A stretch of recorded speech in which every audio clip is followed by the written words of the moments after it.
Hello everyone, welcome to the new episode of Mahabharatam. ఈ ఎపిసోడ్ని start చేసే ముందు మనం లాస్ట్ ఎపిసోడ్లో ఏం జరిగిందో ఒకసారి క్విక్గా రివైజ్ చేసుకుందాం. అంతకుముందు మీరు కానీ మన ఛానల్కి కొత్తగా వచ్చినట్లయితే ప్లీజ్ సబ్స్క్రైబ్ చేసుకొని క్రింద ఉన్న గంటని టంగ్ అని కొట్టేయండి. ఈ ఛానల్లో మనం ఈ మహాభారతం సిరీస్తో పాటు నేను చదివే బుక్స్ నుండి ఎన్నో ఇంట్రెస్టింగ్ స్టోరీస్ షేర్ చేసుకుంటాం. తెలుగు అండ్ ఇంగ్లీష్ రెండు లాంగ్వేజెస్లో మన ఛానల్లో చాలా మంచి ఇన్ఫో షేర్ చేసుకుంటాం. ఇంకా లేట్ చేయకుండా వీడియోలోకి వెళ్ళిపోదాం. ధృతరాష్ట్రుని భార్య అయిన గాంధారి ఒక మాంసపు ముద్దకి జన్మనిస్తుంది. ఆ తరువాత ఆ మాంసపు ముద్ద 100 మంది పుట్టడానికి ఒక విత్తనం అని తెలుస్తుంది. సత్యవతి పరశర మహర్షి పుత్రుడు అయిన వ్యాస మహర్షి ఆ విత్తనం నుండి 100 మంది కొడుకులు పుట్టేలా చేస్తారు. ఈ కాన్సెప్ట్ని మనకి ఇప్పుడున్న టెస్ట్ ట్యూబ్ బేబీస్కి లింక్ చేయొచ్చు.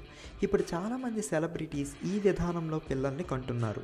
అది ఎలా అంటే, పురుషుడి నుండి వీర్యాన్ని, స్త్రీ నుండి అండాన్ని తీసుకొని ఒక టెస్ట్ ట్యూబ్లో ఉంచి ఒక ల్యాబ్లో 2 నుండి 6 రోజులు మానిటర్ చేస్తారు.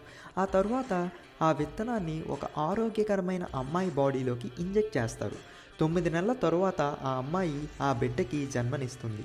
అదేవిధంగా గాంధారి నుండి పుట్టిన విత్తనాన్ని ఇంకో అమ్మాయి గర్భంలో కూడా ఉంచకుండా వ్యాస మహర్షి తన శక్తి ద్వారానే ఒక ల్యాబ్ని క్రియేట్ చేసి ఆ ల్యాబ్ నుండి 100 మంది కౌరవులు పుట్టేలా చేస్తారు. గాంధారికి ఒక కూతురు కావాలని కోరిక ఉండడంతో ఒక కూతురు కూడా అదే విత్తనం నుండి పుడుతుంది. కౌరవుల్లో ముఖ్యమైన పాత్రలు పెద్దవాడైన దుర్యోధనుడు, రెండవవాడైన దుశ్శాసనుడు మరియు కూతురు అయిన దుస్సల. ఇంకోవైపు పాండు మహారాజుకి 5 కొడుకులు పుడతారు. కుంతీదేవి దుర్వాస మహాముని నుండి పొందిన మంత్రం ద్వారా 3 కొడుకుల్ని పొందితే, పాండు మహారాజు రెండవ భార్య అయిన మాద్రి అదే మంత్రం వాడటం వల్ల 2 కొడుకులు పుడతారు. ఆ రకంగా చూసుకుంటే యుధిష్ఠరుడు, భీముడు, అర్జునుడు కుంతీదేవి కొడుకులు, నకుల సహదేవులు మాద్రి కొడుకులు. ఇంకా నెక్స్ట్ అధ్యాయంలోకి వెళ్ళిపోదాం. అధ్యాయం 6, ఏకలవ్య గురుదక్షిణ. ఒకవైపు ధృతరాష్ట్రుని పుత్రులైన కౌరవులు హస్తినాపురంలో అధర్మంగా పెరుగుతుంటే, ఇంకోవైపు పాండుపుత్రులైన పాండవులు చాలా ధర్మంగా పెరుగుతారు. పాండు మహారాజు తన పుత్రులకు ధర్మబద్ధమైన విషయాలను నేర్పుతుంటే, ధృతరాష్ట్రుడు మన కోరికలను తీర్చుకోవడమే జీవితం యొక్క అర్థం అని తన పుత్రులకు నేర్పుతాడు. హస్తినాపురంలో కౌరవుల వల్ల చాలా అన్యాయం జరుగుతూ ఉంటుంది. హస్తినాపురంలో ఉన్న మత్స్యకారులందరి మీద కౌరవులు దాడి జరుపుతారు. వాళ్ళ అన్యాయాన్ని సహించలేక కొంతమంది మత్స్యకారులు ఎదురు మాట్లాడతారు. దానికి కౌరవుల్లో పెద్దవారైన దుర్యోధనుడు, దుశ్శాసనుడు వాళ్ళని కొట్టి తమకే దెబ్బలు తగిలాయని, మత్స్యకారులే వాళ్ళ మీద దాడి చేశారని ధృతరాష్ట్రుణ్ణి నమ్మిస్తారు. ఆ విషయాన్ని పుత్రుల మీద అమిత ప్రేమతో గుడ్డిగా నమ్మేస్తాడు మన ధృతరాష్ట్రుడు. మత్స్యకారులందరినీ హస్తినాపురం రాజ్యం నుండి వెలివేస్తాడు. ఆ విషయం రాజమాత అంటే ధృతరాష్ట్రుని నాన్నమ్మ అయిన సత్యవతీదేవికి తెలిసి చాలా అసంతృప్తి చెందుతారు. నిజానికి కౌరవులే మత్స్యకారుల మీద దాడి చేశారని ధృతరాష్ట్రుడికి అర్థమయ్యేలా చెప్పడానికి ప్రయత్నిస్తారు.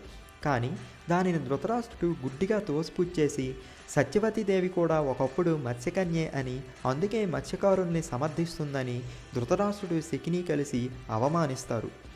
హస్తినాపుర రాజ్యంలో జరుగుతున్న ఆ అన్యాయాన్ని భరించలేక వనవాసంలో ఉన్న పాండవుల్ని మళ్ళీ హస్తినాపురానికి తిరిగి పిలవడానికి సత్యవతి మహామంత్రి అయిన విదురుడు వనానికి బయలుదేరుతారు. ఇంకోవైపు వనంలో పాండు మహారాజు మాద్రితో సన్నిహితంగా మెలగడం వల్ల మరణిస్తాడు. ఈ మరణం కిందమ మహర్షి లేడి రూపంలో చనిపోయే ముందు పాండుకి ఇచ్చిన శాపం వల్ల కలుగుతుంది. సత్యవతి, విదురుడు ఆ వనానికి వచ్చేటప్పటికి పాండు మహారాజు మృతదేహం దగ్గర అందరూ దుఃఖంతో ఉంటారు. పాండు మహారాజు తన వల్లే మరణించాడని చాలా బాధపడి మాద్రి కూడా ఆత్మహత్య చేసుకొని చనిపోతుంది. ఆ విషయాన్ని చూసి జీర్ణించుకోలేక పాండవుల్ని, కుంతీదేవిని హస్తినాపురానికి తీసుకువెళ్ళమని, తన శేష జీవితాన్ని వ్యాస మహర్షి దగ్గర గడుపుతానని చెప్పి సత్యవతీదేవి తన జ్యేష్ఠ పుత్రుడు అయిన వ్యాస మహర్షి దగ్గరికి వెళ్ళిపోతుంది. పాండవులు, కుంతీదేవి హస్తినాపురంలో అడుగు పెట్టినప్పటి నుండి వాళ్ళ మీద కౌరవులు అసూయతో, ద్వేషంతో రగిలిపోతారు. శకుని కౌరవులందరినీ తన ద్వేషపూరితమైన మాటలతో పాండవుల మీదకి ఉసిగొల్పుతాడు. ఈ కారణంగా పాండవులు తన సోదరులు కాదని శత్రువులని కౌరవులు భావిస్తారు. భీష్మ పితామహులు మాత్రం వాళ్ళ మధ్య సత్సంబంధాలు నెలకొల్పాలని ప్రయత్నిస్తారు. ఆ ప్రయత్నంలో భాగంగా విందు భోజనం అప్పుడు పాండవుల్ని, కౌరవుల్ని కలిసి కూర్చోమని ఆదేశిస్తారు. అలా కౌరవులు పాండవులు కలిసి కూర్చున్నాక అందరూ మోచేయి ముడవకుండానే తమ భోజనాన్ని తినాలని ఆజ్ఞాపిస్తారు. పాండవ కౌరవులు అందరూ మోచేయి ముడవకుండా ఎవరి భోజనాన్ని వాళ్ళు తినాలని ఎంత ప్రయత్నించినా కుదరదు. వాళ్ళందరిలో పెద్దవాడైన యుధిష్ఠిరుడు మాత్రం ఆ విషయాన్ని చక్కగా అర్థం చేసుకుంటాడు.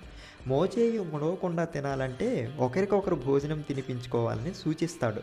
ఆ విషయానికి భీష్ముడు చాలా సంతోషించి అలాగే ఒకరికొకరు తినిపించుకోండి అని చెప్పి అక్కడ నుండి విరమిస్తాడు. అయితే పాండవులు 5గురు కౌరవులకి భోజనం తినిపించినా కౌరవులు మాత్రం పాండవులకి ఒక్క ముద్ద కూడా పెట్టరు. పాండవులది పెట్టే చెయ్యి అయితే కౌరవులది తినే నోరు. ఒకరికి పెట్టే స్వభావం కలవాల్ని రాజులు అంటే తినే స్వభావం కలవాల్ని భిక్షగాళ్ళు అంటారు. ఆ తరువాతి రోజు భీముడు ఆకలితో అక్కడే ఉన్న ఒక మామిడి తోటకు వెళ్ళి మామిడి పళ్ళు తినాలి అని అనుకుంటాడు. అక్కడ కూడా కౌరవులు దానికి అడ్డం పడి ఈ మామిడి చెట్లు మావి అంటారు. భీముడి తండ్రి అయిన పాండుని కూడా అవమానించేలా మాట్లాడతారు. దానికి చాలా కోపానికి గురైన భీముడు అత్యంత బలశాలి కాబట్టి కౌరవులందరినీ చెట్టు మీద నుండి పడేస్తాడు. అప్పటి నుండి దుర్యోధనుడు భీముడు అంటే అసూయతో రగిలిపోతాడు. శకుని దుర్యోధనుడు కలిసి భీముడిని హస్తినాపురంలో ఉన్న వేరే అడవికి తీసుకువెళ్ళి భీముడి మీద విషప్రయోగం చేస్తారు. భీముడు స్పృహ తప్పి పడిపోయిన తరువాత దుర్యోధనుడు భీముడిని అక్కడే ఉన్న ఒక నదిలో పడేస్తాడు. కానీ శ్రీకృష్ణుడు గతంలో సహాయం చేసిన సర్పాలు భీముడిని అక్కడి నుండి బయటపడేస్తాయి. ఆ సర్పం భీముడికి విషం వల్ల ఎప్పటికీ ఏమీ జరగకుండా ఒక పానీయాన్ని ఇస్తుంది. ఆ పానీయాన్ని భీముడు తాగి 1000 ఏనుగుల బలాన్ని కూడా సంపాదిస్తాడు. భీముడి మీద దుర్యోధనుడు చేసిన విషప్రయోగం గురించి తెలిసి భీష్మ పితామహుడు ధృతరాష్ట్రుని దగ్గరికి వెళ్ళి దానికి తగిన దండన విధించాలి అని సూచిస్తాడు. దానికి ధృతరాష్ట్రుడు తన పుత్రునికి తాను దండన విధించలేనని దానికి ప్రత్యామ్నాయంగా ఏదైనా చెప్పమని బ్రతిమలాడుతాడు. అప్పుడు భీష్ముడు కౌరవులందరినీ ద్రోణాచార్యుని దగ్గరికి విద్య నేర్చుకోవడానికి పంపాలని, విద్య అంటే వాళ్ళ బ్రహ్మచర్య ఆశ్రమం పూర్తి అయ్యేంత వరకు వాళ్ళతో మాట్లాడకూడదని ఆదేశిస్తాడు. దానికి ధృతరాష్ట్రుడు చాలా బాధతో అంగీకరిస్తాడు. కౌరవులు పాండవులు కలిసి ద్రోణాచార్యుని ఆశ్రమానికి విద్య నేర్చుకోవడానికి వెళ్తారు. ద్రోణాచార్యుని పుత్రుడు అయిన అశ్వత్థామునితో దుర్యోధనుడు స్నేహం చేస్తాడు. దానికి కారణం పాండవులతో యుద్ధం వచ్చినప్పుడు తనకి సహాయం చేస్తాడని. ఈ రకంగా దుర్యోధనుడు తన స్వార్థం కోసం స్నేహం చేయడంలో దిట్ట. అర్జునుడు తన అద్భుతమైన ధనుర్విద్యతో ద్రోణాచార్యుని ప్రసన్నం చేసుకుంటాడు. ద్రోణాచార్యునికి ప్రియ శిష్యుడు అనిపించుకుంటాడు. ఈలోగా మగధ రాజ్యానికి చెందిన ఏకలవ్యుడు ద్రోణాచార్యుని విగ్రహాన్ని తన దగ్గర పెట్టుకొని అతన్నే గురువుగా భావించి విద్యని అభ్యసిస్తాడు. 3 బాణాలని ఒకేసారి గురిపెట్టగల సామర్థ్యాన్ని సంపాదిస్తాడు. ఆ విషయాన్ని అర్జునుడు చూసి చాలా బాధపడతాడు. ద్రోణాచార్యుని విగ్రహాన్ని చూసి ఏకలవ్యుడు అంత నేర్చుకుంటే తను ద్రోణాచార్యుని దగ్గరే విద్య నేర్చుకుంటూ ఇంకా ఎంత నేర్చుకోవాలని బాధపడతాడు. తను కూడా ఒకేసారి 3 బాణాలని గురిపెట్టడానికి అహర్నిశలు శ్రమించి నేర్చుకుంటాడు. ఈ లోపలే ద్రోణాచార్యుల వారు ఏకలవ్యుణ్ణి గురుదక్షిణ అడుగుతారు. ఆ గురుదక్షిణ ఏంటంటే ఏకలవ్యుడి బ్రొటనవేలు. ఒక విలుగాడికి బ్రొటనవేలు అత్యంత ప్రధానమైనది. ఆ విషయం విని ఏకలవ్యుడు మొదట విస్మయం చెందినా తరువాత తన బ్రొటనవేలును కోసుకొని ఆ బ్రొటనవేలుని ద్రోణాచార్యునికి ఇచ్చి గురువు పట్ల తన అంకిత భావాన్ని చాటుకుంటాడు. ఆ విషయం తెలిసి చాలా బాధపడిన అర్జునుడు ఆ విషయం గురించి ద్రోణాచార్యుల వారిని నిలదీస్తాడు. అప్పుడు ద్రోణాచార్యుడు అలా చేయడం వెనుకున్న అసలైన కారణాన్ని అర్జునుడికి వివరిస్తారు. మగధ హస్తినాపుర రాజ్యానికి శత్రుదేశమని, ఏకలవ్యుణ్ణి శిష్యునిగా స్వీకరిస్తే అతను మగధ రాజ్యం తరపున హస్తినాపురానికి వ్యతిరేకంగా ఆ విద్యని ఉపయోగిస్తాడని, తను ఎప్పటికీ హస్తినాపుర రాజ్యానికి సహాయంగానే ఉంటానని ద్రోణాచార్యుడు ప్రతిజ్ఞ చేశాడు కాబట్టి ఆ రకంగా చేశాడు. ఇంతటితో ఏకలవ్య గురుదక్షిణ అనే ఈ 6వ అధ్యాయం సమాప్తం. ఈ వీడియో కనుక మీకు నచ్చినట్లయితే లైక్ చేయండి, మీ ఫ్రెండ్స్ అండ్ ఫ్యామిలీతో షేర్ చేసుకోండి. నేను ఏమైనా డీటెయిలింగ్ మిస్ అయితే కింద కామెంట్ సెక్షన్స్లో మెన్షన్ చేసేయండి. Thank you so much for watching this video.